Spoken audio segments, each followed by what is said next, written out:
In 1949, a sealed crate labeled Restricted JCS Archive was discovered in a forgotten sub-basement of the US Army Record Center in Alexandria, Virginia. Inside were water-damaged folders, fragments of German cipher reels, and reels of black and white film marked only with the initials EF.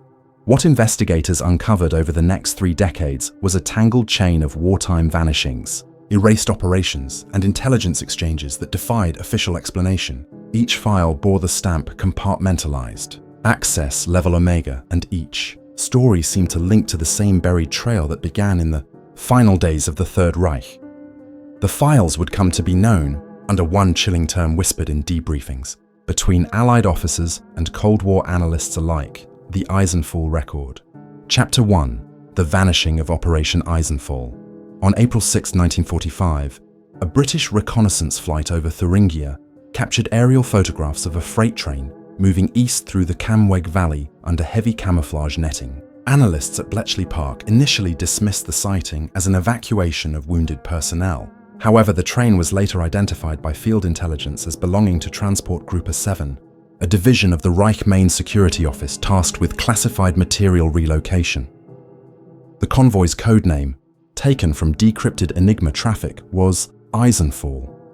No official order for the operation was ever found, and no surviving Wehrmacht officer claimed to have heard of it. When the US Third Army advanced into the region 2 weeks later, they discovered charred railcars scattered across a remote junction near Ohrdruf.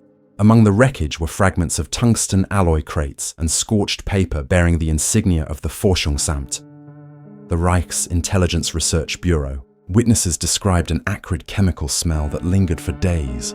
Major Robert T. Halsey, an officer with the OSS Field Detachment, noted in his after-action report that the site resembled a controlled demolition rather than an airstrike. Inside one of the tunnels, troops found a concrete hatch leading to a sealed bunker complex that appeared to have been flooded deliberately. The entry code plate bore the initials AEF-01 and the words Nur für den Führer etched beneath. Post-war interrogations of captured SS officers yielded few answers. One Obersturmführer from the 2nd Panzer Division admitted that orders had been transmitted via courier, rather than radio, to preserve operational silence. Another claimed that Eisenfall referred to a mass relocation of scientific assets from the collapsing Peenemünde, programmed to underground facilities in the Harz Mountains. When cross-referenced with Allied files, both statements contradicted known evacuation routes. The Soviets, too, launched their own investigation after entering Thuringia from the east. In 1946, NKVD unit reports described the discovery of partially destroyed rail spurs leading into what appeared to be a tunnel system beneath the Jonestal Valley, an area already under scrutiny for alleged Führerhauptquartier construction. Their engineers noted signs of explosion from within, suggesting an intentional cave-in.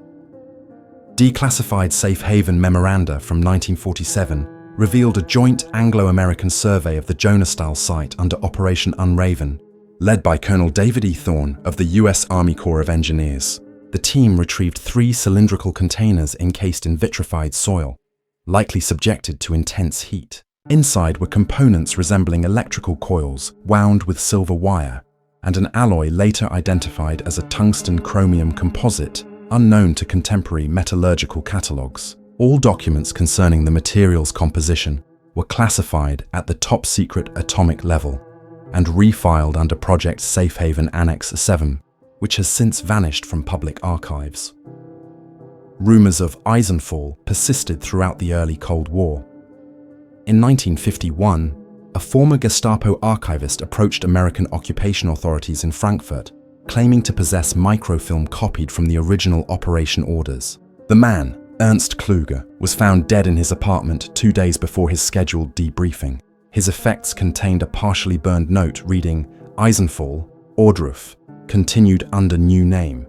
Investigators found no trace of the alleged microfilm. The incident was quietly labeled an unauthorized intelligence contact and suppressed.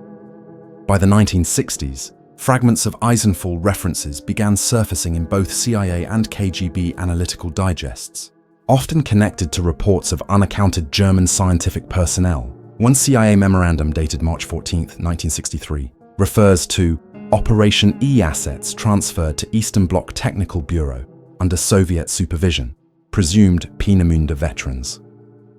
Soviet archival leaks decades later suggested that several engineers from Thuringia had indeed been relocated to institutes in Minsk and Novosibirsk, though no record mentions the codename. A decrypted KGB communication from 1972 cited American obsession with ghost train rumor and dismissed Eisenfall as Western propaganda designed to mask paperclip operations. Then, in 1989, after the fall of the Berlin Wall, an East German construction crew unearthed rusted rails deep within an abandoned tunnel near the Ohrdruf training area. Photographs showed remnants of heavy machinery and charred documentation tubes bearing faint SS runes. One folder fragment, recovered from a locked steel drawer, contained a map of Europe with a red line traced from Peenemünde to the Jonastal, continuing south into Austria. At its end was a handwritten notation: Eisenfall Stage TU2, May 1945, Obertraun. The site in Obertraun was later identified as a former Wehrmacht communications outpost, buried beneath post-war civilian structures. No excavation permit was ever granted. Austrian authorities sealed the area, citing radiological hazard. By the early 2000s, surviving witnesses had dwindled. A British intelligence historian, Dr. Martin Havers, published excerpts of the original OSS Eisenfall file in his 2003 monograph, The Lost Trains of the Reich. He noted peculiar phrasing in the surviving pages, repeated mentions of delivery consignment, prototype storage, and biological components secured. When interviewed, Havers admitted that several sections of the file appeared tampered with, possibly rewritten during Cold War reclassification. He claimed the US National Archives denied holding any further documentation, yet Freedom of Information requests filed by journalists uncovered at least 4 missing index numbers from the Safe Haven Registry, each labeled EF. In 2012, satellite imagery obtained by independent researchers revealed anomalous magnetic readings in the Jonastal region consistent with large buried metallic structures. German authorities quickly restricted access, citing unexploded ordnance. A retired Bundeswehr engineer who visited the area described hearing a constant low-frequency hum near the old tunnel mouths, as if something beneath remained active. His testimony was dismissed as anecdotal, though audio equipment confirmed the presence of an electromagnetic interference signal on the 18 kHz band, frequency typically used in submarine communication. To this day, the precise nature of Operation Eisenfall remains unresolved. The last confirmed reference to the name appeared in a 1958 CIA field cable from Vienna, mentioning a courier possessing Eisenfall manifests en route to Zurich. The courier's train derailed under unexplained circumstances outside Innsbruck. Of the recovered documents, only one survived intact: a transport requisition form stamped Forschungsamt, Sonderabteilung E, and dated 29 April 1945, one day before Hitler's death. In the remarks section, a single line was typed in red ink: Eisenfall complete, awaiting further directive. Whether Eisenfall referred to the evacuation of secret technology, a biological experiment, or a final deception operation by the collapsing Reich remains speculative. Yet across Allied, Soviet, and later NATO records, the same phrase recurs with chilling consistency: material secured, location sealed, personnel unaccounted. The archives that hold the answers may still exist, buried within classified repositories on both sides of the Atlantic, waiting for someone willing to ask the forbidden question that intelligence historians still whisper: what, exactly, was carried aboard the last train of the Third Reich? Chapter 2: The Silent War of Station Adler. In December 1948, as the first winter of the Berlin blockade froze the city into silence, a team from British SIS Technical Section was dispatched to the Austrian Alps under a directive labelled Operation Paper Shadow. Their target was an abandoned Luftwaffe relay facility known in wartime records as Station Adler. Located near the summit of Hochkarspitze, close to the German border, the mission file, later partially declassified in 1973, described Adler as a signal monitoring post of potential post-war intelligence value. What the agents found inside the mountain contradicted every line of that assumption. the approach to Adler was treacherous. Snow covered the remnants of a narrow supply road, once used by the Luftwaffe's meteorological corps. At the entrance stood a rusted concrete bunker bearing the faded eagle and swastika insignia, and the inscription Flugmeldehochstelle 74. Inside, the corridors descended deep into the rock, illuminated only by the flicker of carbide lamps. Cables ran along the walls in meticulous order, though many appeared to have been replaced long after 1945. The air smelled faintly of ozone, as if the generators had been running not long before the team's arrival. The operation was led by Commander Leonard Graves, a former RAF signals officer who had served at Bletchley Park. His field diary, now preserved in the Imperial War Museum, recorded the moment they breached the inner communications vault. Everything, he wrote, was too clean, dust disturbed, equipment oiled. Someone's been maintaining this place. Within the central chamber stood 6 large Siemens T-52 cipher machines, wired to a vast antenna network, protruding through the mountain's peak. Next to them were wooden crates stamped Deutsche Fernmeldedienst, Wartungsgerät 1944, an impossibility. Since the company ceased operations in 1945, the true shock came when they activated one of the dormant consoles. As the vacuum tubes warmed, faint Morse code began to pulse through the receiver. The signal bore a Soviet call sign, yet the code groups referenced Allied airfield coordinates from Norway and northern France, targets that had been irrelevant since the war's end.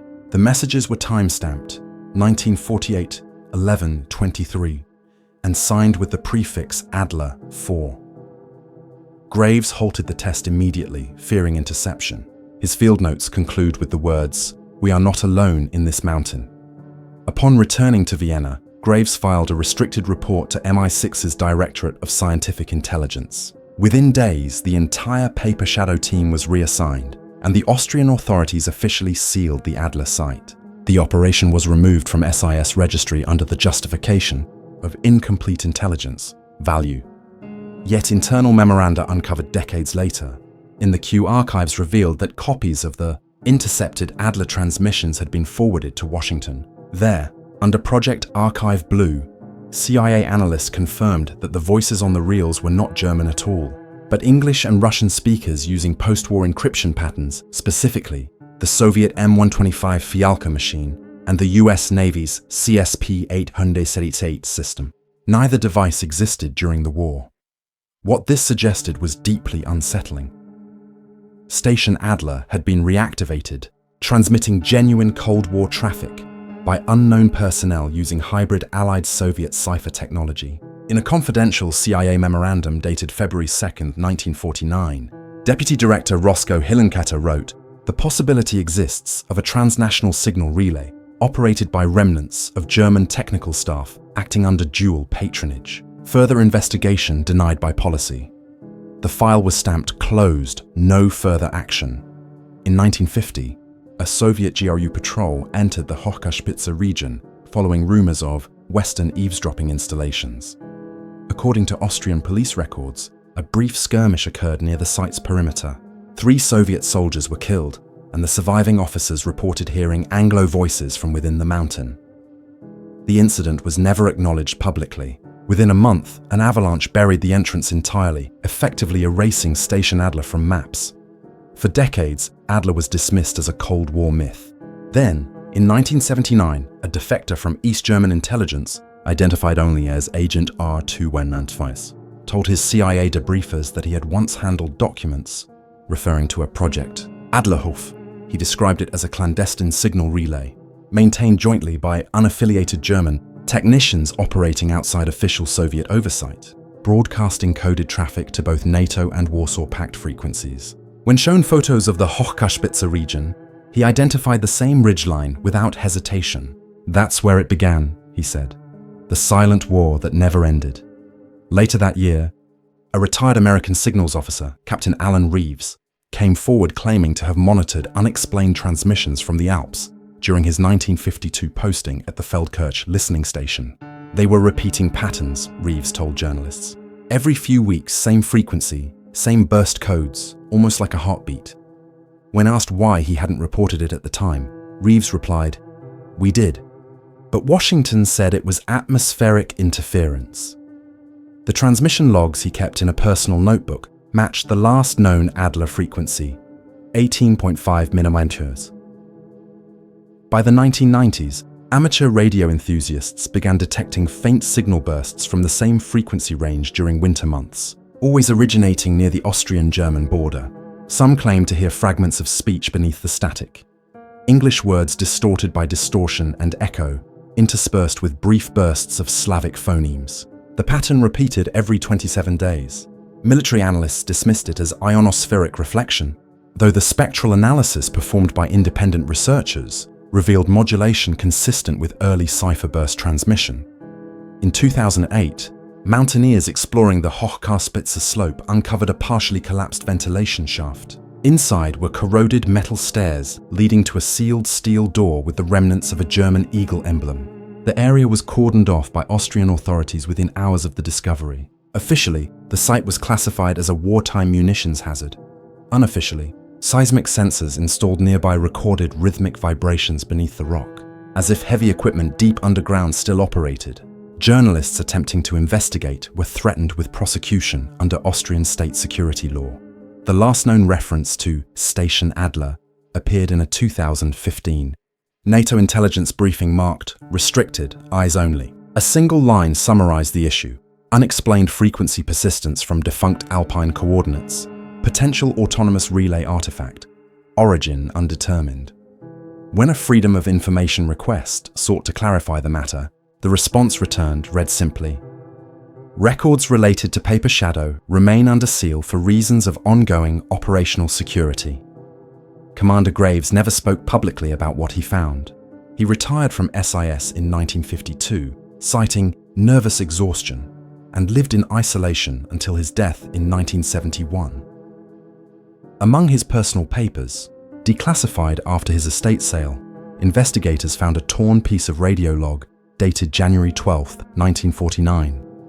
On it, Graves had written in pencil, "Signal continuous, not ours, not theirs, still transmitting." What or who reactivated Station Adler after the war remains an unanswered question. Its transmitters may have served no more than a ghost echo of forgotten frequencies. But the persistence of the signal, long after both sides of the Iron Curtain crumbled, leaves one chilling possibility: that somewhere beneath the ice, the network built by men who served no flag continues to send messages to a world that no longer knows how to listen. Chapter 3: Ghosts of the Arctic Convoy.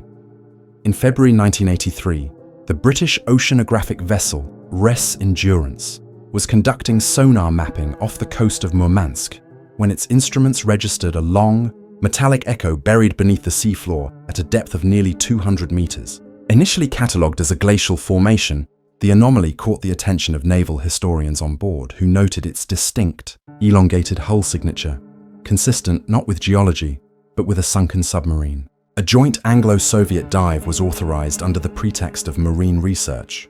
The operation, recorded under the codename Project Thule, began on March 14th.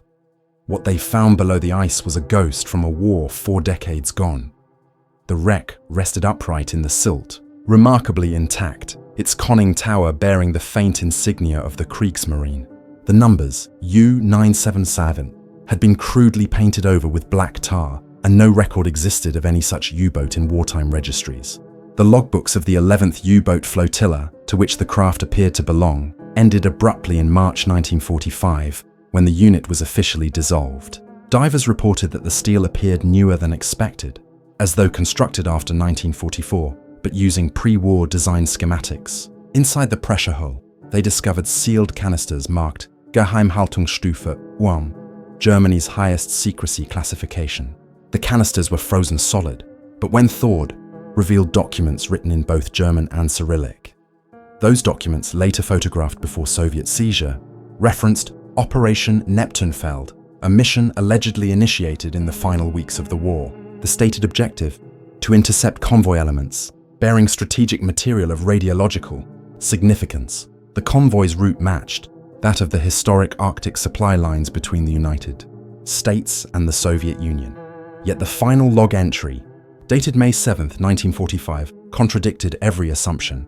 It placed the submarine not in pursuit of Allied shipping, but heading east towards Soviet waters. The entry concluded with an enigmatic phrase: "Objective, incomplete. Awaiting further orders." The Soviets classified the wreck immediately. Western personnel were expelled from the site, and all recovered materials were confiscated. When Endurance returned to port, its dive records were seized by Royal Navy intelligence under the Official Secrets Act. No mention of Project Thule appeared in public dispatches. It was as though the dive had never occurred. For years, the existence of the Murmansk U-boat was little more than a whispered rumor among naval circles. Then, in 1992, fragments of the Soviet investigation surfaced during the brief window of post-Cold War archival openness. Among them was a report by Captain Yuri Stepanovich Malenkov, head of the Soviet recovery detail. His description was clinical, almost detached. Inside forward torpedo bay, 4 cylindrical containers, non-ferrous, sealed. Radiation levels minimal. Labeling in German with Cyrillic notation for plutonium. A second page, partially redacted, mentioned collaboration with enemy scientific personnel. April 1945, Danzig Corridor. Malenkov's final line was more cryptic. Cargo bound for East under protection of Special Department 12. That term, Special Department 12, did not appear in any known Soviet administrative structure of the time. Western analysts speculated it referred to a classified unit handling captured Axis technology, but the designation was never confirmed. In 1998, Norwegian researchers mapping the Barents seabed using magnetometric imaging detected additional metallic signatures roughly 8 kilometers from the U-97 Sandsund site. All displayed the same structural dimensions, approximately 67 meters in length, but none corresponded to documented losses. Some experts suggested a flotilla of prototype submarines, built hastily in the war's final days and scuttled to prevent capture. An even more puzzling detail emerged from a declassified British Admiralty file labelled Archon 545-52. It contained an intercepted Enigma transmission dated April 29, 1945, originating from the Baltic. Neptunefeld in motion. Cargo secured. Escort silent. The cipher unit that decoded it assumed Neptunefeld referred to a minefield operation. The message was archived and forgotten until it reappeared in cross-references following the Murmansk discovery. The same message, it turned out, had been independently decrypted by Soviet signals intelligence at the time, but their translation replaced cargo with object. Both sides, working in isolation, had recorded the same ghost signal and dismissed it. When Russian state television aired a brief documentary on Cold War wreck recoveries in 2006, sharp-eyed viewers noticed a fleeting frame showing a black submarine hull with a German eagle still faintly visible. The narrator's voice simply said, "Recovered materials from the 1945 Arctic operation were reburied in a secure facility." No further comment. Shortly afterward, the broadcast was pulled from archives. Those who contacted the production crew were told the footage had been misfiled. A classified NATO intelligence assessment from 2011, leaked to journalists years later, mentioned residual radioactive traces at the Murmansk site consistent with uranium-238. While such material could originate from post-war naval activity, analysts noted the readings followed a linear pattern, almost as though the submarine had left a trail of contamination while moving eastward before sinking. A declassified Soviet chart indicated its final heading pointed directly toward the Kola Peninsula, home to several early Soviet nuclear research complexes. The implication was staggering. Either the Germans were delivering fissile material to the Soviets in 1945, or attempting to prevent it from reaching them. By 2017, renewed dives funded by independent researchers sought to verify the story. The Russian government denied all requests. However, Norwegian sonar scans captured faint outlines of additional wreckage consistent with a submarine tender, a surface vessel used to resupply U-boats. The images showed hull damage consistent with internal detonation rather than external attack. From what could be discerned, it appeared the ship had been scuttled deliberately. In a rare interview before his death, retired Soviet naval engineer Viktor Durbin claimed to have seen the contents of the Neptunefeld crates during his service at the Kurchatov Institute in 1946.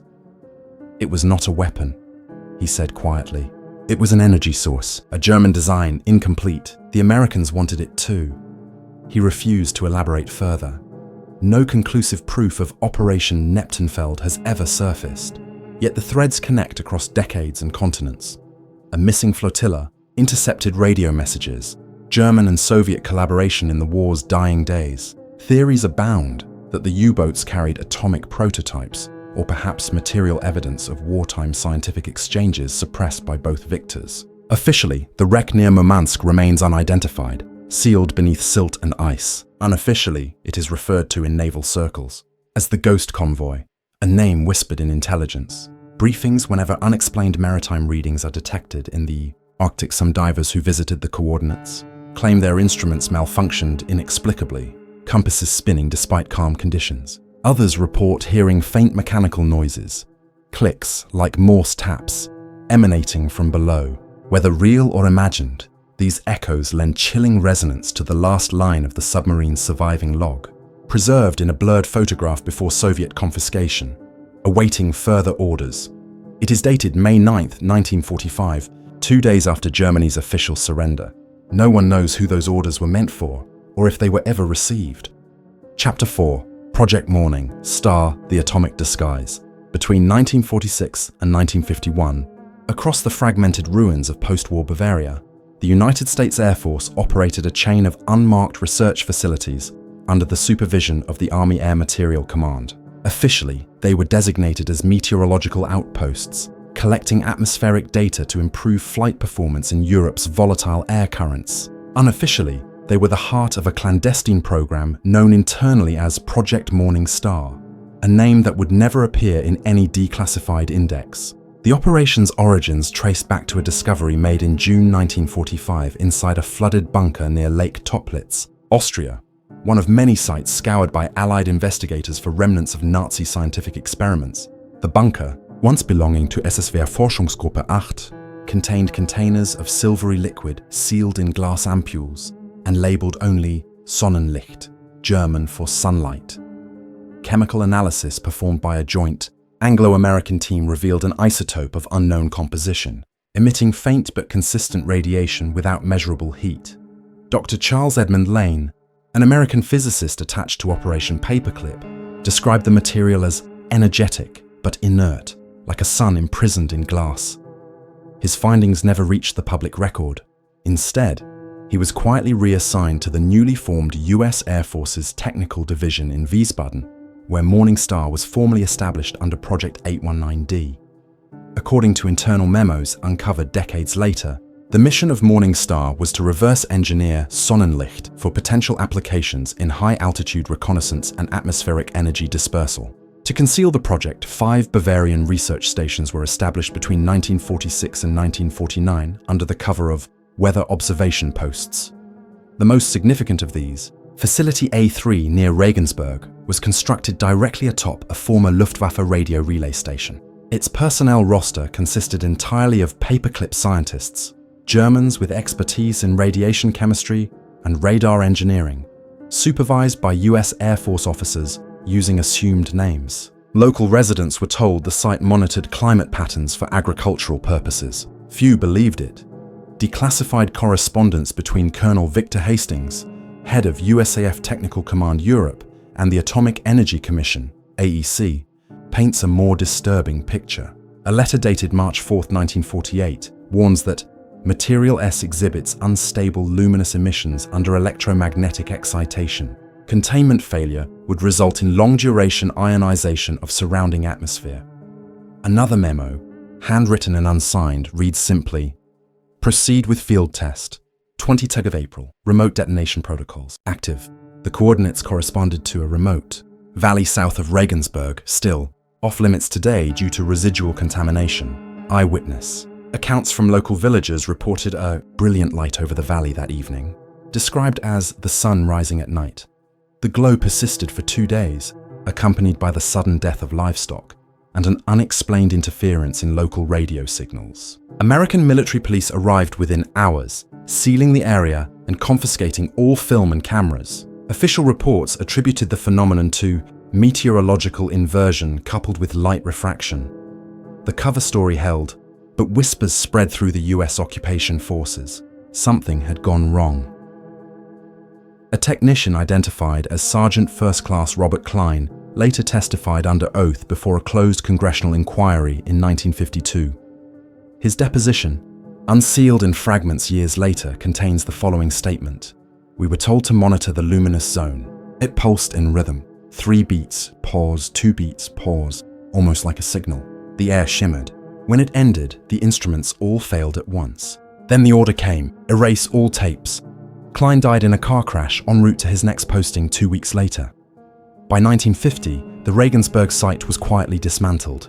Its personnel were transferred to US installations in Nevada and New Mexico. Facility A3's logs were burned on site, though several carbon copies resurfaced decades later in a cache of declassified Air Materiel Command documents. Among them was a diagram labeled Optical Compression Reactor, Stage 3, bearing a notation in German. Fortsetzung von Sonnenlicht, Model B. Continuation of sunlight, Model B. It referenced an apparatus resembling a containment sphere with mirrored inner surfaces and a central ignition core. The accompanying English annotation read, "For sustained photonic emission without decay." In simpler terms, a device intended to generate light, permanent, self-contained and unending. The following year, 1951, all Morningstar activity ceased. An AEC memo dated June 7th marked Confidential Termination Order, JCS 3420, declared the program incompatible with atmospheric stability and ordered all physical material transferred to Oak Ridge under Operation Relic.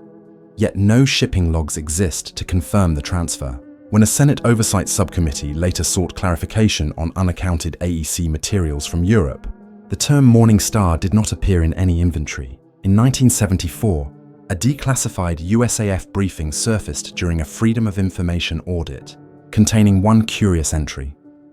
Residual photonic anomaly detected.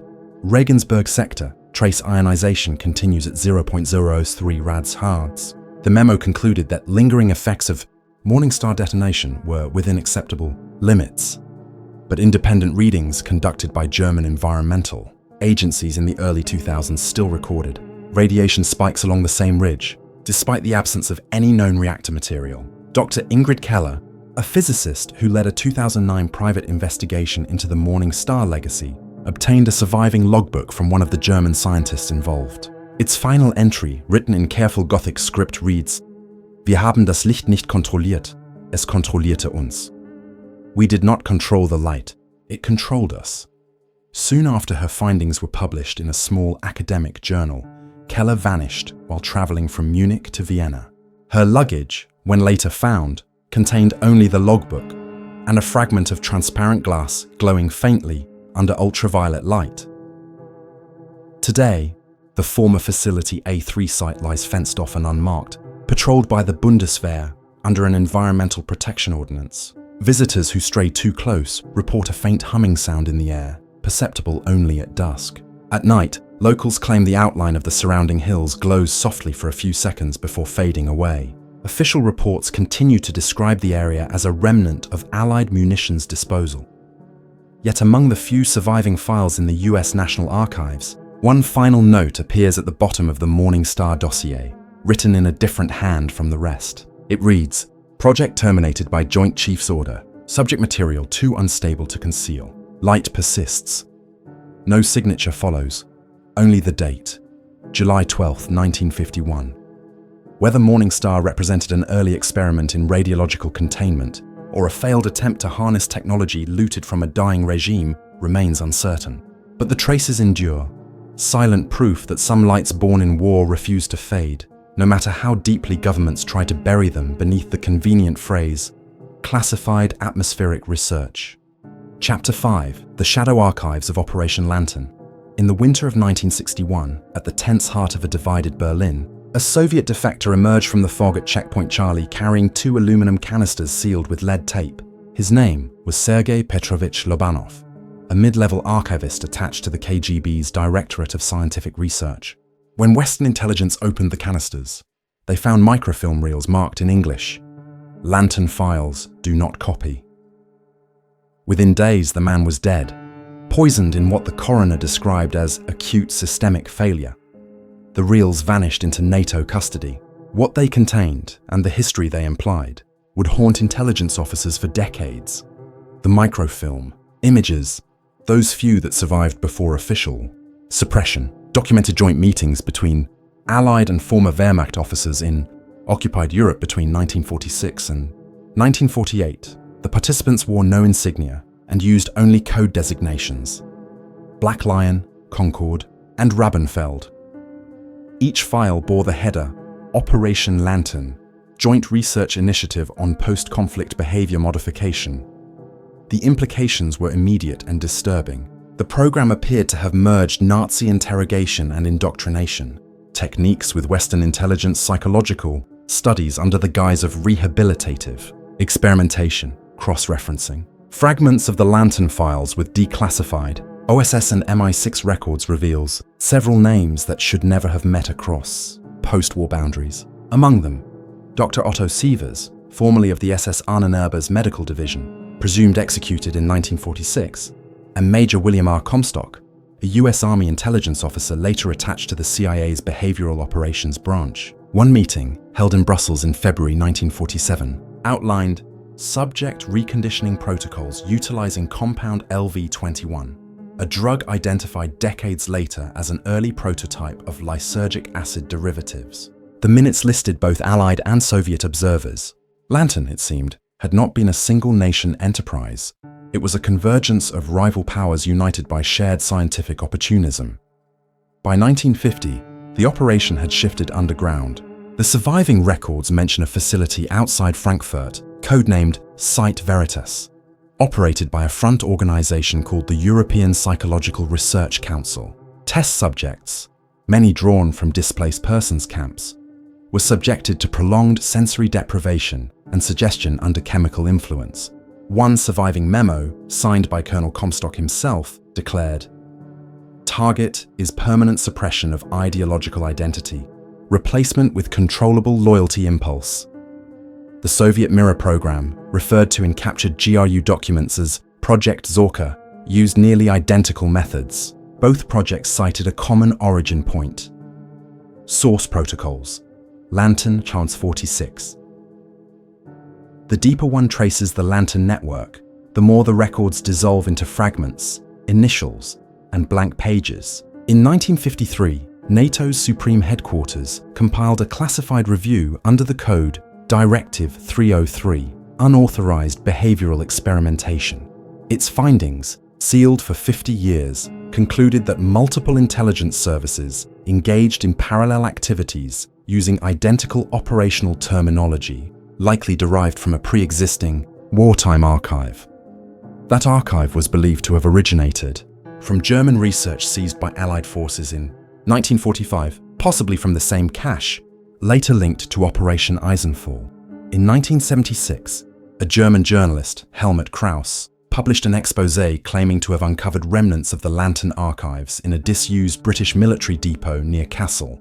His article, The Mind Rooms of Europe, included a photograph of a decaying file marked Lantern, subject 1124, terminated.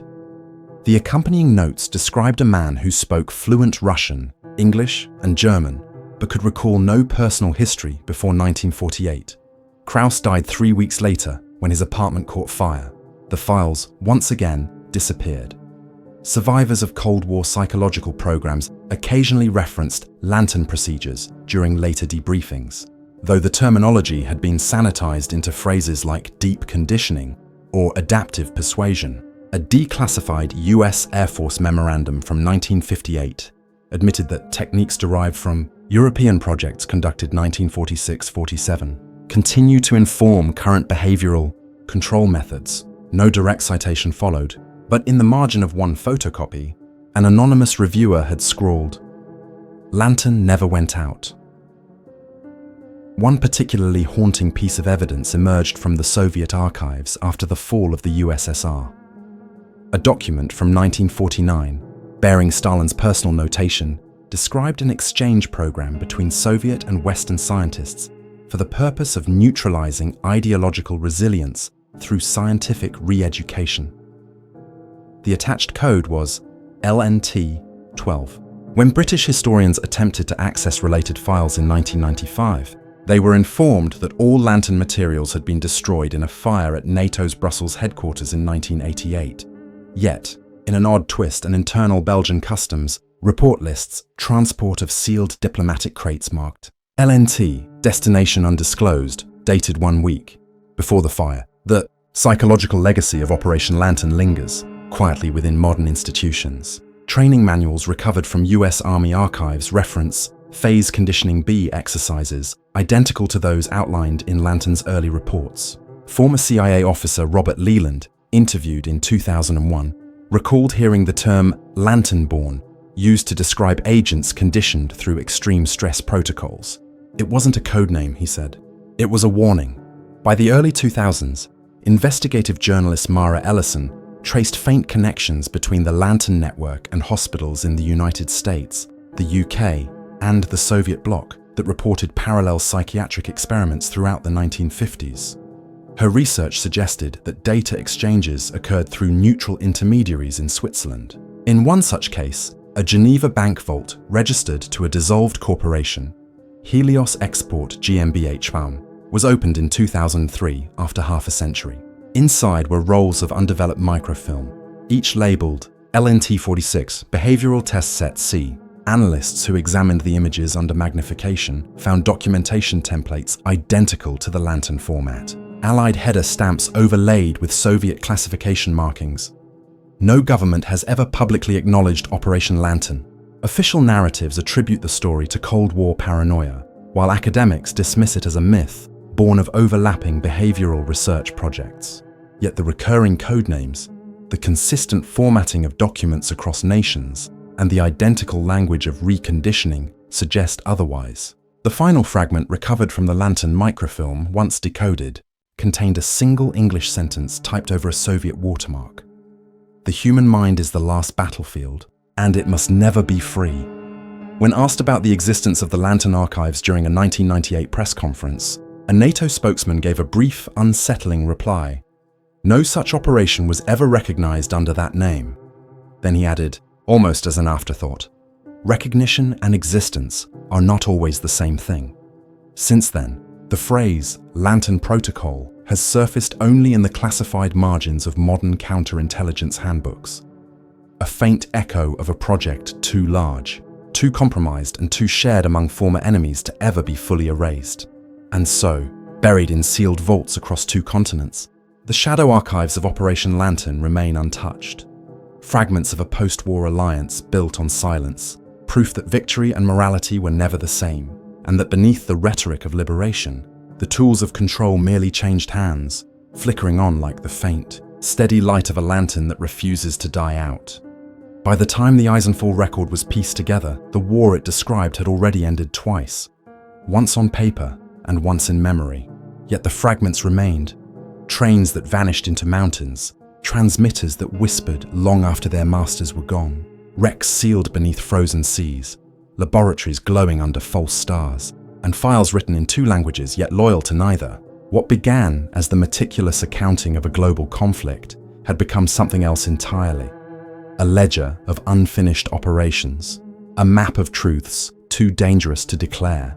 The question now is not whether these stories are real, but how many more still lie buried in archives marked classified indefinitely, waiting for the next researcher or soldier or defector to unseal them. History, after all, does not rest. It only waits for someone to listen.